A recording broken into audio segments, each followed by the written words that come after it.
There are two ways to make a right slanting knit 5 together decrease without inserting the needle into 5 stitches at the same time.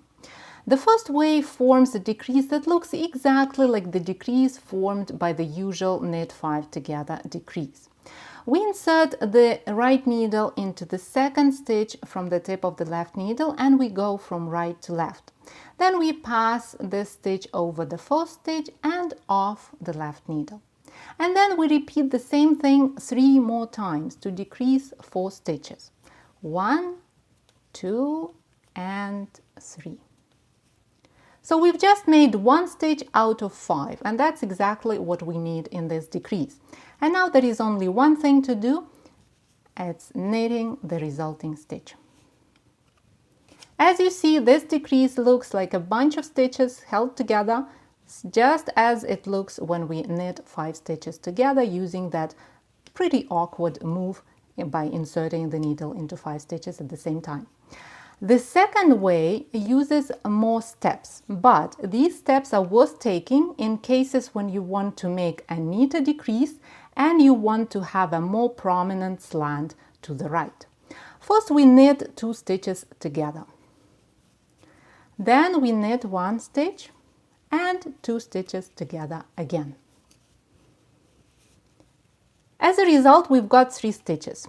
We slip them purlwise from the right needle to the left needle, like this.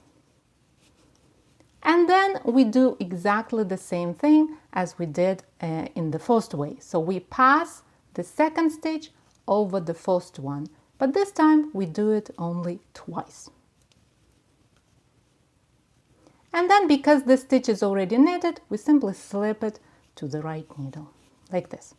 As you see, this decrease forms a nice line that slants to the right, and it looks neater and flatter. It doesn't look like a bunch of stitches like the decreases over here, but it looks more like a neat line slanting to the right. We can use the same logic to decrease 6, 7, and even 8 stitches. If we use the first way, we simply pass as many stitches as we need to decrease over the first stitch, and then we knit this resulting stitch. If we use the second way, we knit stitches in pairs and then slip the resulting stitches to the left needle and pass the stitches over the first stitch, just as we did right now. To get the full tutorial about this method, go to 10rosday.com/knit5 together. Happy knitting, my friend. I'll talk to you in the next tutorial.